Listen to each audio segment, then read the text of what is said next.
The fluorescent lights in courtroom 7 of the Ottawa courthouse have a way of making everyone look like they have something to hide. I couldn't tell you the precise color, somewhere between white and exhaustion, but I know exactly what they did to my face that morning, because I had checked in the bathroom mirror twice before taking my seat at the respondent's table. I looked pale. I looked like I hadn't slept, because I hadn't. I looked like a woman who had spent the previous night reorganizing a 54-tab binder of evidence while her rescue greyhound paced the apartment and her mother left 3 voicemails she couldn't yet bring herself to listen to. Justice Kenneth Varga had been on the bench since 8:30. He had reading glasses pushed to the end of his nose and the composed, measured expression of a man who had heard every version of every story and believed very few of them. When my husband's lawyer stood and called the next witness, and the door at the far end of the courtroom opened, something in my chest went completely still, because I recognized the man who walked through that door. And I also knew with absolute certainty that what he was about to say and what Brett had told the court he was going to say were 2 completely different things. My name is Isabel Chandra.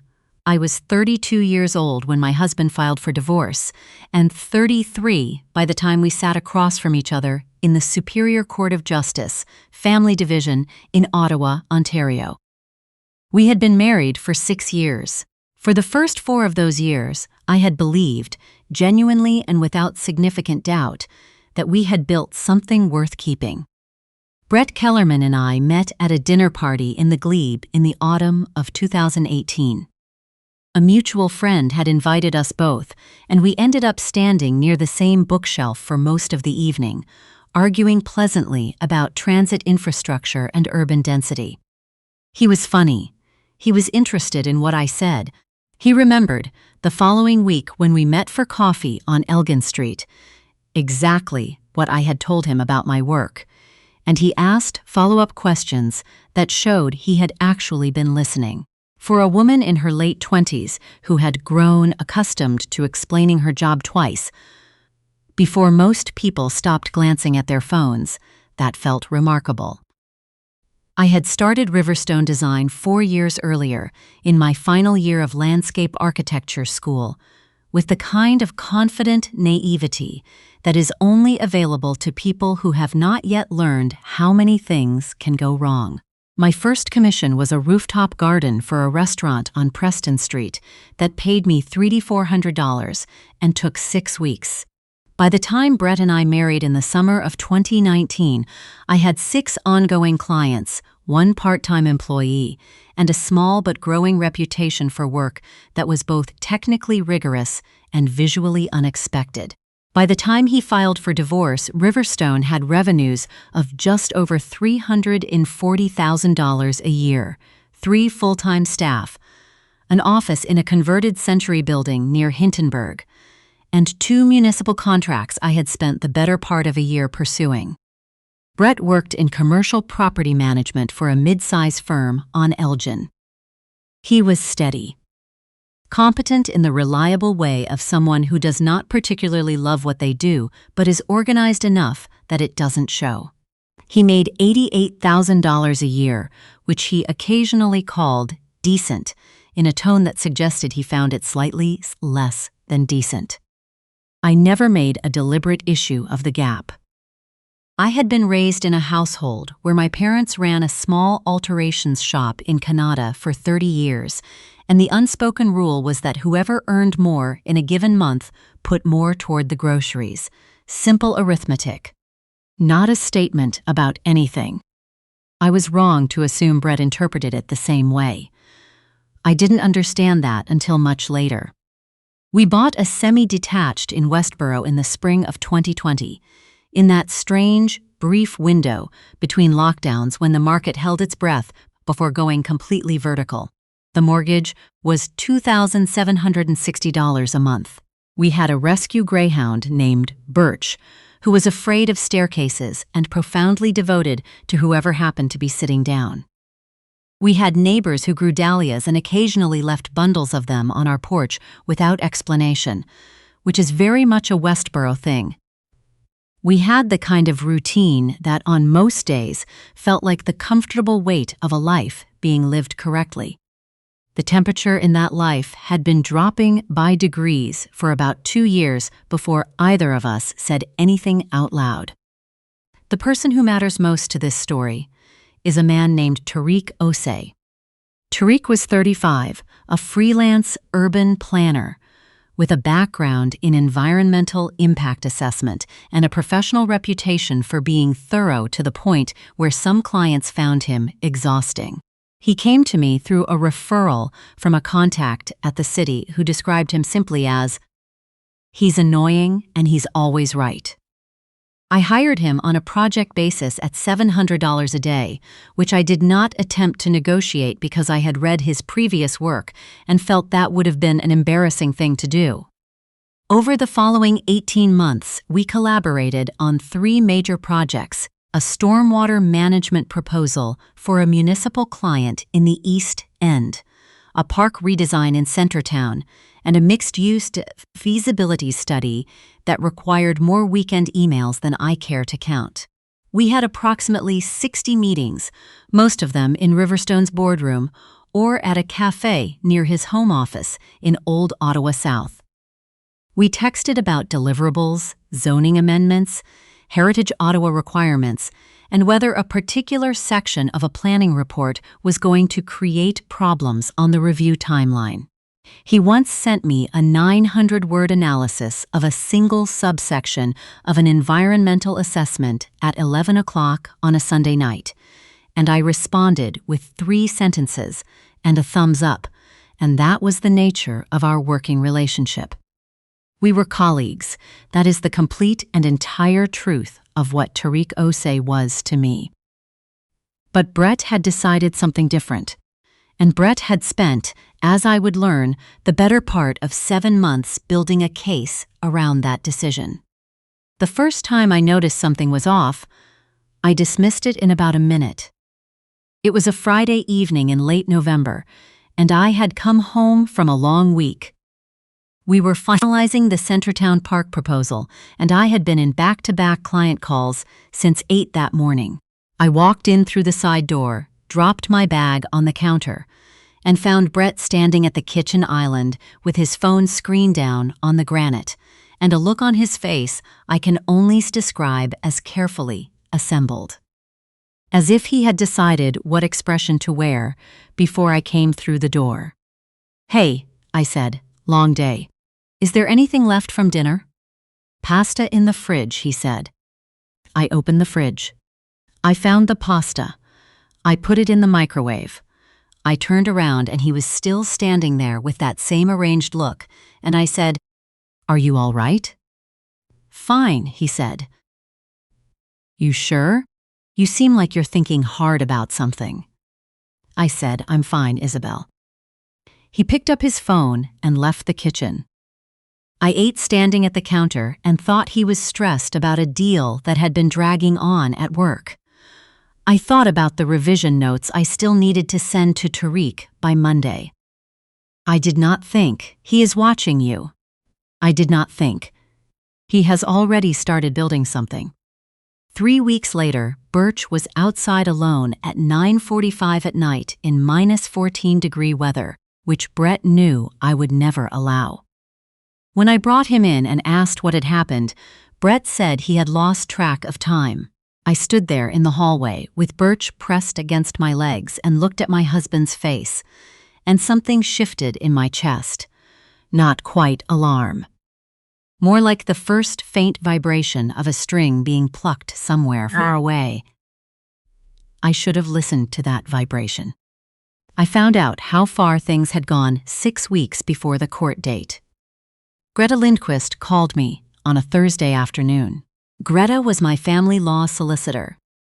Sharp, thorough.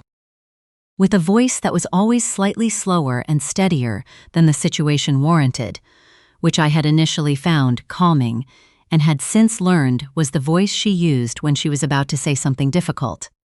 the measured pace of bad news being delivered carefully. "Isabel," she said, "I need you to come in tomorrow morning. Brett's counsel has filed a supplemental disclosure package." "What's in it?" A pause, photographs, a private investigator's report, timestamps, another pause, and a witness.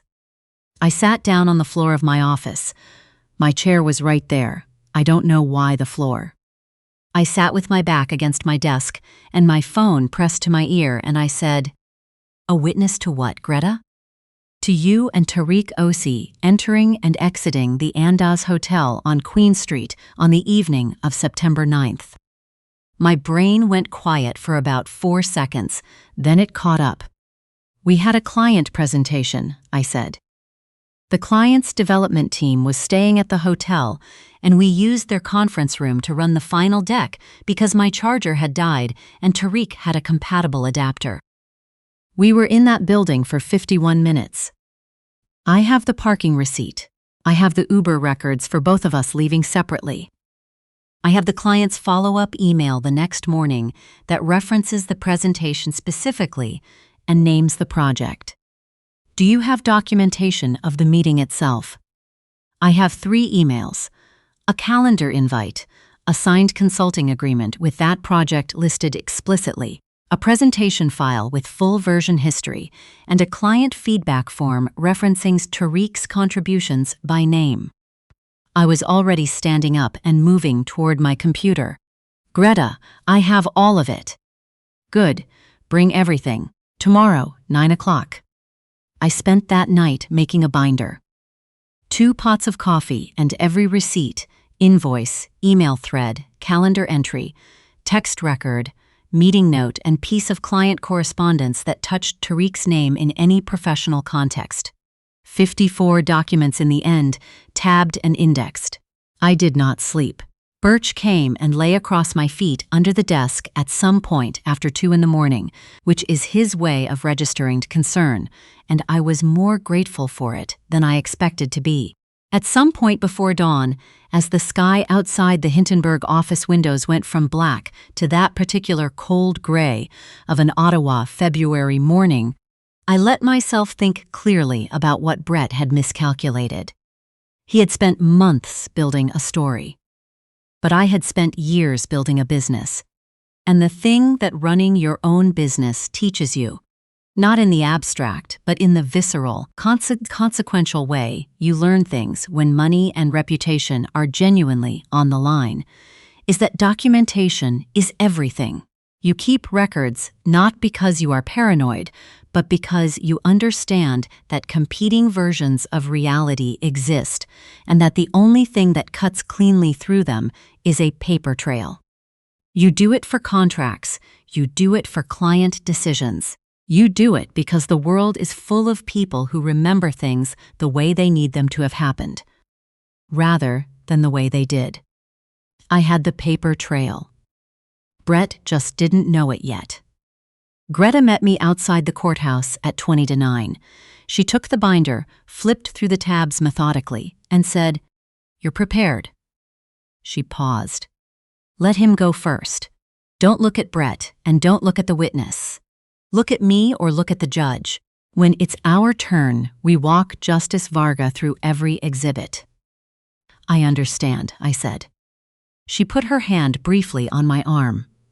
"I've read everything you brought. You're going to be all right." I didn't entirely believe her. I walked in anyway. The morning opened with procedural matters, the equalization of net family property, arguments about valuation methodology for Riverstone's assets, which Greta had already successfully challenged.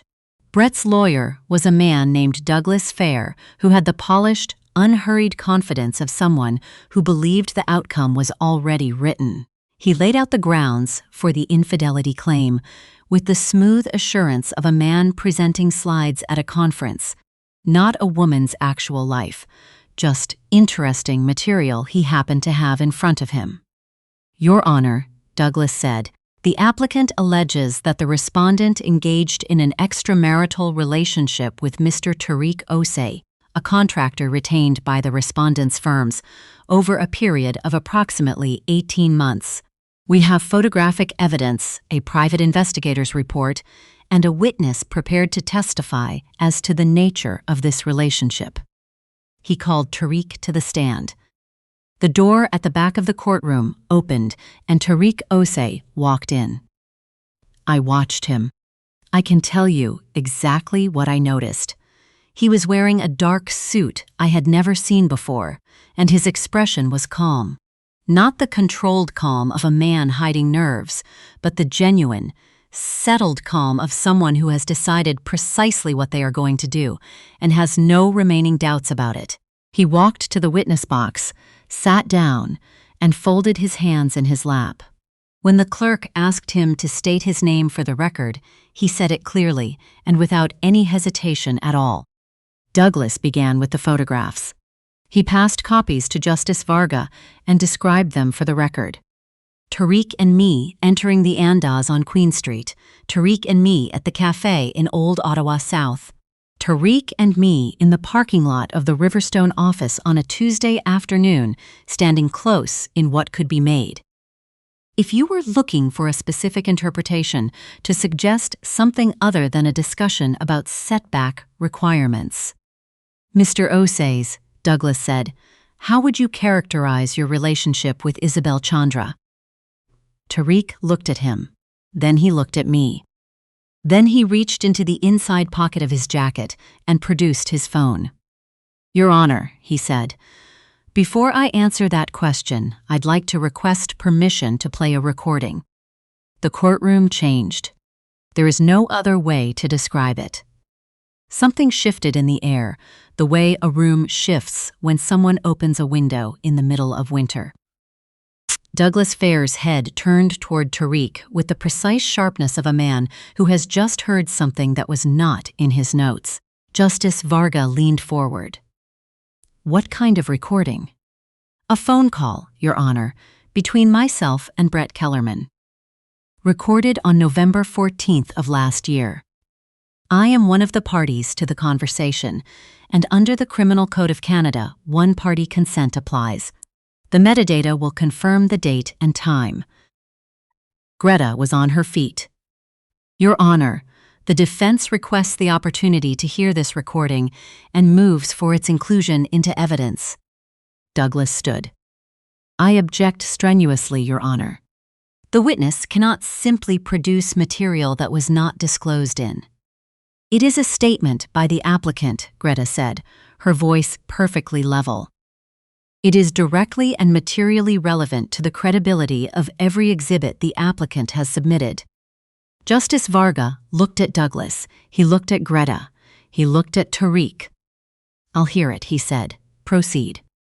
Tariq pressed play.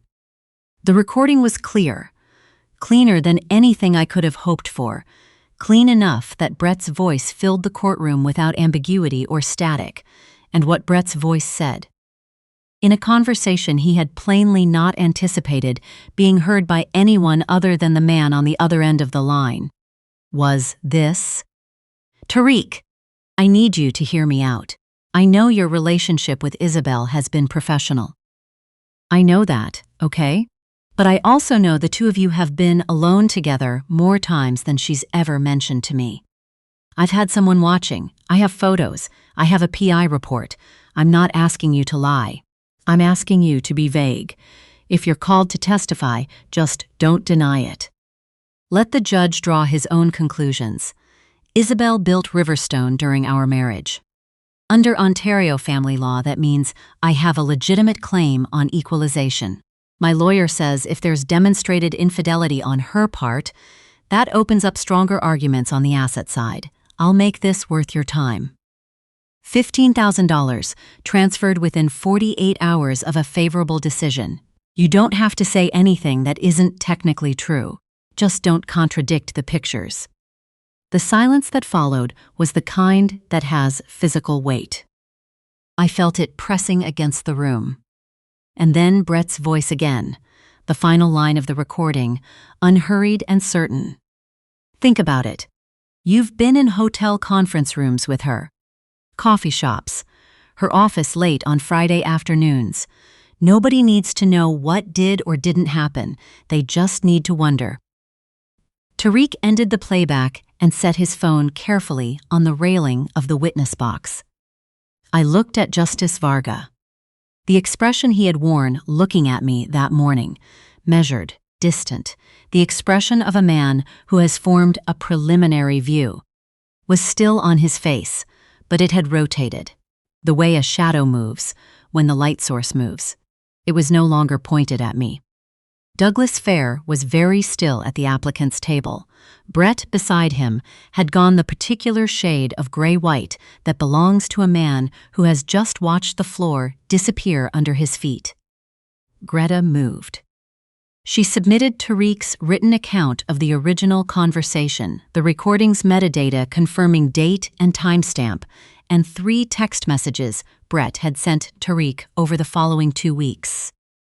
The last of which read simply, "The offer stands. Better for both of us if you take it." She submitted my binder, all 54 tabs, the hotel conference room, booking confirmation, the parking receipt, the client's follow-up email with timestamps, the version history on the final presentation file, Tariq's signed consulting agreement with all 3 projects listed, 12 months of itemized invoices, and a letter from the client's project director confirming the nature of Tariq's professional contribution. Then she stood at the podium. "Your Honor," she said, "the applicant did not discover infidelity. He manufactured the appearance of it.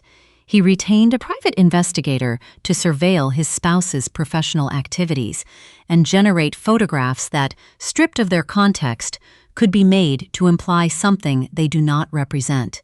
He then approached the witness he intended to call and offered him $15,000 to permit false inferences to stand unchallenged before this court. This is not evidence of an extramarital relationship. It is a fabrication, constructed over months, designed to influence this court's approach to the equalization of net family property. The respondent has documentation that refutes every single exhibit the applicant has put forward, and the applicant, in his own recorded words, has confirmed he knew there was nothing to find." She paused. "We would ask the court to consider costs and to give serious consideration to a referral to the Crown regarding the attempted witness inducement." What followed was not fast. Anyone who tells you justice feels clean has likely never waited out 6 weeks of supplemental proceedings while also running a 3-person firm, managing 2 active municipal contracts, getting through mornings by making coffee methodically and walking the dog in the cold because it gives the day a shape. Birch and I logged a lot of kilometers on the Westboro waterfront during those weeks. He seemed to find it steadying. So did I. Douglas Fair withdrew from the case. Brett retained new counsel, a quieter person whose entire posture in the subsequent hearings was the posture of someone trying to limit damage rather than reverse an outcome. Justice Varga issued written reasons declining to accept any element of the infidelity evidence and, noting with careful but unambiguous language that the court regarded the attempted witness inducement with the gravity it warranted. On equalization of net family property, the ruling found that Riverstone Design's value had been built substantially through my individual professional expertise, my client relationships, and my own labor, and that Brett's contribution to its growth was not demonstrably significant. I kept the company. I kept the client list. I kept the Hintonburg office lease. The Westboro house was ordered listed and sold. After the mortgage discharge, legal costs, and commission, we each received just under $74,000 from the equity. It was not what I had wanted. It was what was fair. Those are not always the same thing, and I have made my peace with the distinction. Brett was separately reported to the Crown for the attempted witness inducement. He accepted a peace bond and paid a fine. Greta notified me in a 2-paragraph email. I read it twice, made tea, and stood at my kitchen window for a long time, and what I felt was not triumph, and not exactly relief, but a settling heaviness, the particular fatigue of someone who has been holding something very difficult for a long time and has finally been allowed to put it down. Tariq sent me a text message the morning after the recording was played in court. It said he called me in November. I said no immediately, and then I hit record. I should have told you right away. I'm sorry I didn't. I wrote back, you came when it mattered. That's enough. Thank you. We don't collaborate actively now. He has moved into a different area of practice. But occasionally, he sends me a planning policy article he thinks I will find relevant, and I do, and I send one back, and that feels about right. My mother called the week the final order was issued. She lives in Canada, in the same house I grew up in, with the same backyard she has been gardening for 30 years. She said, "Well, I always thought he took up a lot of space in a conversation." I said, "Mum, you gave a toast at our wedding." She said, "I kept it very short." I laughed. A real one, the kind that starts somewhere below your ribs. It was the first real one in what felt like a very long time. Riverstone Design had its strongest revenue year on record in the 12 months after the divorce was finalized. I am not entirely sure what to make of that, except to say that surviving something that was specifically constructed to undo you reorganizes your attention in ways that cannot be manufactured deliberately.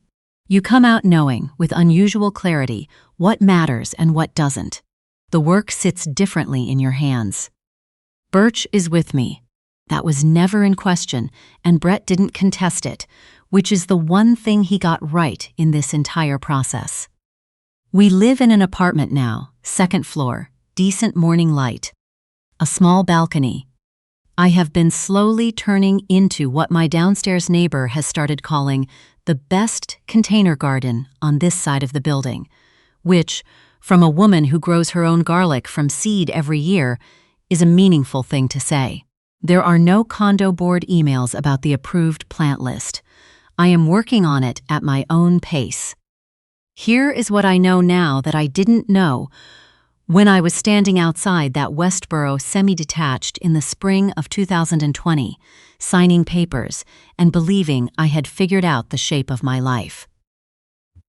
A marriage can go cold slowly and quietly, by degrees, in ways that are almost impossible to locate, until you are already very far from where you started. You don't always hear it happening. You just notice, one day, that you've been cold for a long time, and the person you thought would help you find warmth has, without explanation, moved the thermostat down. I don't know exactly when Brett decided I was a problem to be solved rather than a person he had chosen to be beside.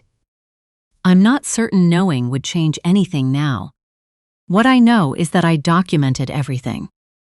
Not because I suspected anything, not because I was protecting myself from a threat I had identified. Just because that is how I work, and how I have always worked, and it turns out that discipline extends further than professional life. It covers the ordinary daily record of a life being lived, the calendar invites and the email threads and the parking receipts and the timestamps, the smalls, administrative evidence that you were where you said you were and doing what you said you were doing. Keep your records. In business, in contracts, in the quiet administration of your everyday life. Not because you expect betrayal. Because you deserve to have your reality witnessed accurately. Because someday, someone may hand a judge a photograph and a story, and the only thing standing between that story and your actual life will be the documentation you kept before you knew you would ever need it. The Westboro house sold to a young couple who, according to the listing agent, immediately said they planned to do something ambitious with the back garden. The soil conditions in that yard have always been heavy clay. They are going to need a serious drainage plan. I really do hope someone tells them.